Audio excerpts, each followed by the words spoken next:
সবাই কেমন আছো? আমি ঘুম থেকে উঠেই আমার সব কাজ হয়ে গেল। ঘর পরিষ্কার করা, ঘর ঝাড় দেওয়া, ঘর মোছা। তারপর প্রচুর জামা কাপড় ছিল আমার ছেলের, ওর বাবা, দিয়ার সব জামা কাপড় কাচলাম। কেচে সব কিছু করে তারপরে ঘর দুয়ার সব পরিষ্কার করে চলে গেলাম একদম ঠাকুর ঘরে। স্নান করে উঠলাম, স্নান করে উঠেই ঠাকুর ঘরে ঢুকলাম, পুজো করলাম। এই যে দর্শন করে নাও আমার ঠাকুর ঘরে। এইবার আবার বাকি কি কাজ আছে দেখি। প্রচণ্ড গরম, গরমে থাকা যায় না। পুজো করে উঠে একদম গরমে ঘেমে স্নান হয়ে গেলাম।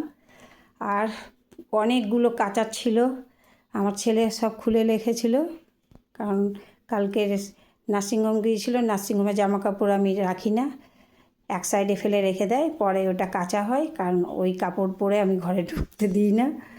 তো ওর আমার ছেলেরও ছিল, ওর বাবাও খুলে গিয়েছিল, আর দিয়ার কয়েকটা ছিল। দিয়া তো আমাকে কাচতে দেয় না, কিন্তু ও ঘুমিয়েছিল বলে আমি উঠিয়ে সব নিয়ে বাথরুমে একবারে কেচে নিলাম, কারণ আমার কাছে ছেলে আর বৌমা বলে আলাদা কিছু না। আমি যদি ছেলেরটা কাচতে পারি তো মেয়েরটা কেন কাচতে পারবো না? তো সবার একসাথে নিয়ে গিয়ে অনেকটা কাচাকাচি হলো, ভীষণ গরম লেগে গিয়েছিল। তারপর আবার একদম স্নান করে উঠলাম, বাথরুম দুটো পরিষ্কার করলাম।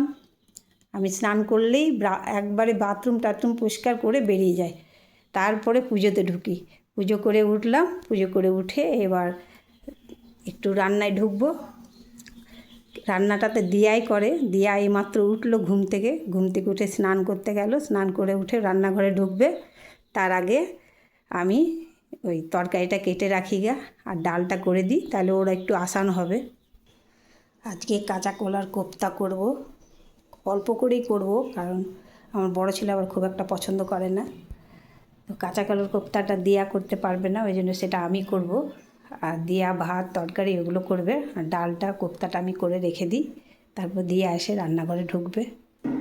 ছাদে এত রৌদ্র, ছাদে মিলতে গেলাম না, রৌদ্রে ওঠা যায় না, তাই নিচে তার টেঙ্গে সব কেচে মিলে দিলাম এখানে লম্বা করে। রান্না শুরু করার আগে আমি গ্যাস ট্যাস সব মুছে নিই, রান্নাঘর পরিষ্কার করি, তারপরে রান্না শুরু করি। কারণ সারা রাত্রি গ্যাস ট্যাস খোলা থাকে, নোংরা থাকবে, সব এগুলো মুছে টুছে তারপর আমি রান্না শুরু করব। আমার রান্না এদিকে রেডি করতে করতে দিয়া চলে আসবে, তারপর দিয়া রান্নাঘরে ঢুকবে।